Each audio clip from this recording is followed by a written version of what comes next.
Akhirnya acara kerja sama grup Mu dan Jiang Hao dilaksanakan, dan banyak wartawan yang datang. Tapi tiba-tiba Wen Cheng datang ingin bertemu dengan Wen Lan. Mu Bai dan Si Chu berusaha menjauhkan Wen Lan darinya. Wen Cheng meminta uang pada Mu Bai untuk biaya operasi, tapi mereka berdua tidak menggubris. Meskipun begitu, diam-diam Mu Bai tetap mengurus operasi mantan mertuanya itu. Wen Lan bercerita pada Mu Bai kalau dia sendiri tidak tahu sejak kapan dia merasa ayahnya bukan miliknya lagi. Keesokan harinya, Wen Lan mengabari kalau malam minggu dia bebas, ada waktu bersama Mu Bai. Sedangkan Si Sun berusaha mempengaruhi adiknya untuk merebut Wen Lan dari Mu Bai. Untuk malam mingguan dengan Wen Lan, Ming Xuan menyuruh bosnya untuk memborong baju-baju baru. Tapi ternyata Ming Xuan sengaja membawa bosnya berbelanja di sana karena ibunya bekerja di toko tersebut.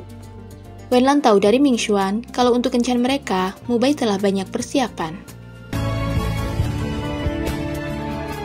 Di taman bermain, Mu Bai mengeluarkan cincin dan melamar Wen Lan lagi. Tapi Wen Lan belum siap. Dia khawatir Mu Bai akan meninggalkannya jika suatu hari Wen Lan kehilangan ingatan lagi. Untuk acara ulang tahun Wen Lan, Profesor Hua akan mengadakan pesta kecil-kecilan bersama seluruh anak buah tim Wen Lan. Si Chu mendekor ruangan untuk acara ulang tahun, sedangkan Mu Bai membuat kue ulang tahun sendiri untuk Wen Lan. Tetapi, tiba-tiba Ming Xuan mengatakan kalau Si Chu sedang membuat acara ulang tahun untuk Wen Lan. Tidak mau mengganggu acara dengan rekan kantornya, Mu Bai datang hanya untuk membawakan kue dan hadiah. Teman-teman Wen Lan mengatakan kalau kuenya jelek, tapi dengan tersenyum, dia justru memuji kue itu. Kemudian, ketika Wen Lan membuka hadiah dari Mu Bai, ternyata isinya kalung. Wen Lan jadi sedih, dia lalu mengejar Mu Bai. Ternyata kalung itu dari Zhuang Wencheng. Katanya kalung itu milik ibu Wen Lan. Wen Lan lalu menyuruh Mu Bai untuk membantu memakaikannya. Dia sangat bahagia. Wen Lan memeluk mantan suaminya. Tetapi, beberapa hari kemudian, Yan Yan datang dengan memamerkan kalung yang sama pada Wen Lan. Kata Yan Yan kalung itu pemberian Mu Bai. Wen Lan kemudian berkata kalau kalungnya adalah milik ibunya, bahkan ada nama ibunya di balik kalung itu.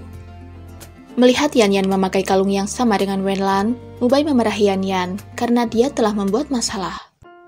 Pada saat Mu Bai ingin memberi penjelasan pada Wen Lan, dia malah melihat Wen Lan yang sedang mabuk. Wen Lan mengoceh tentang keburukan Mu Bai. Tetapi, setelah Mu Bai pergi, Wen Lan mengatakan kalau dia menyukai Mu Bai. Ketika Mu Bai sedang di depan rumah Wen Lan, dia melihat Wen Lan yang berjalan senggoyongan di papas Si Chu. Sangat lama, Mu Bai berada di depan rumah Wen Lan sampai hujan besar. Pada saat Wen Lan akan melihat keluar, dia terkejut melihat Mu Bai berada di depan rumahnya. Mu Bai mengatakan kalau dia ingin meminta maaf tentang kalung Yan Yan. Dia sama sekali tidak tahu. Wen Lan tersenyum. Sebenarnya dia sudah tahu trik Yan Yan. Ketika Mu Bai akan dijemput oleh Ming Xuan, dia tidak mau. Jelas-jelas dia lagi PDKT sama mantan istri. Mu Bai meminta Wen Lan tidur bersama untuk menemaninya. Mu Bai meminta maaf dengan semua yang pernah dia lakukan pada Wen Lan. Sebenarnya, dari dalam hatinya, dia tidak bersungguh-sungguh ingin bercerai. Ketika Wen Lan berbalik, Mu Bai tidak menyia-nyiakan kesempatan untuk mencium Wen Lan.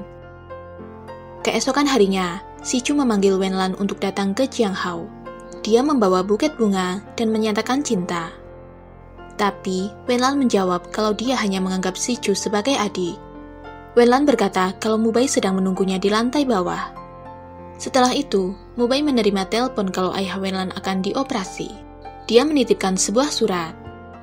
Ayahnya menulis kalau dia baru sadar ternyata yang peduli padanya hanya Wen Lan dan Mu Bai.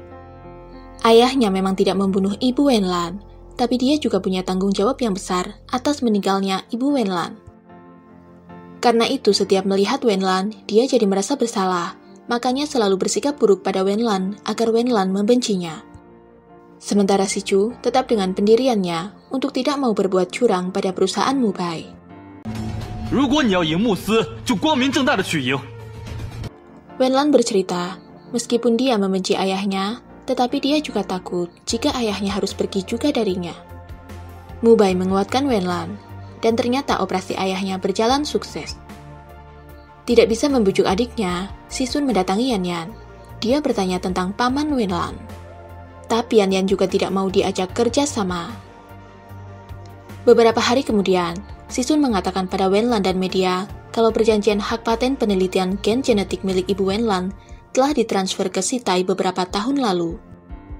Karena masalah itu, Mubai dimarahi para pemegang saham dan terancam diberhentikan. Wenlan meminta maaf atas semua yang terjadi.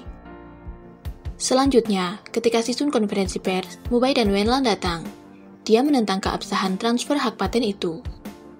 Karena seharusnya ada tanda tangan paman Wenlan juga, tapi nyatanya tidak ada. Dikira tidak ada bukti, Sisun menyuruh Wenlan memanggil pamannya untuk membuktikannya. Tapi, tiba-tiba Sicu membawa paman Wenlan masuk ke ruangan.